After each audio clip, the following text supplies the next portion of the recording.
ଅଛନ୍ତି କହୁଥିବେ ଭଲ ପାଇବା ଗାଡ଼ି ଘୋଡ଼ାରେ ଅଛି, ଗୋଟେ ଗୋଟେ ଲଭର ଛାଡ଼ିକି ପଳେଇ ଯାଉଛନ୍ତି, କହୁଛନ୍ତି ତା ପାଖରେ କିଛି ନାହିଁ, ଏଇଟା କ'ଣ ବାତ୍ରା ହେଇ ବୁଲୁଛି। ଆଜ୍ଞା ଥରେ ଭାବନ୍ତୁ, ବାତ୍ରା ହେଇ ବୁଲିବାରେ କିଛି ନାହିଁ।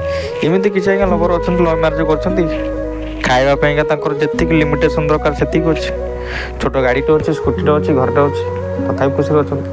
ଆଜ୍ଞା ସେଥିପାଇଁ ଦରକାର ନାହିଁ, କମିଟମେଣ୍ଟ ଦରକାର। ସେଇ ପୁଅ ଆଜ୍ଞା କୋଟିପତି ହେଇଯିବ କିନ୍ତୁ ସତରେ ସେ ହୃଦୟରୁ ଭଲ ପାଉଥିବ, ତାପରେ ଲଭର୍ ପାଇଁ ସେ କିଛି କରିପାରିବ, ପ୍ରେମିକ ପାଇଁ କିଛି କରିପାରିବ, ବାପା ମାଆଙ୍କ ପାଇଁ କିଛି କରିପାରିବ। ଖାଲି ନୁହଁ ଯେ ଖାଲି ଭଲ ପାଉଛି ସେ ମାନେ ଲଭରକୁ ଭଲ ପାଉଛି।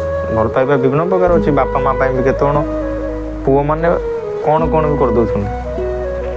ତ ଭଲ ପାଇବା ଯଦି ଆଜ୍ଞା ଅଛି ସବୁ କିଛି ଆସିବ ଆଜ୍ଞା, କିନ୍ତୁ ଲଭରମାନେ ତାକୁ ଜାଣିପାରୁନାହାନ୍ତି। କହୁଛନ୍ତି କାହା ପାଖରେ ଘୋଡ଼ା ଅଛି, ଗାଡ଼ି ଅଛି, ଘୋଡ଼ା କହିଲେଣି, କାହା ପାଖରେ ଗାଡ଼ି ଅଛି, ଘର ଅଛି, ସିଏ ଠିକ୍ ଅଛି ତା ପାଖକୁ ପଳେଇଯିବା, ସେଇଟା ଆଜ୍ଞା ନା। ହୃଦୟ ହେଉଛି ସବୁଠୁ ବଡ଼ କଥା। ଆଉ ଯଦି ହୃଦୟ ଅଛି ଆଜ୍ଞା, ସେ ଗାଡ଼ି କ'ଣ ଆଜ୍ଞା କେତେ କ'ଣ ହେଇଯିବ।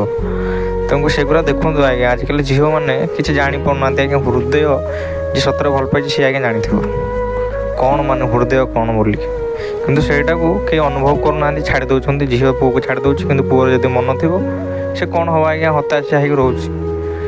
ଥରେ ଭାବନ୍ତୁ ଆଜ୍ଞା, ଯଦି ହୃଦୟ ଅଛି ସେ କିଛି ବି କରିପାରିବ, ଆପଣ ଖାଲି ତାକୁ ସାଥ୍ ଦିଅନ୍ତୁ।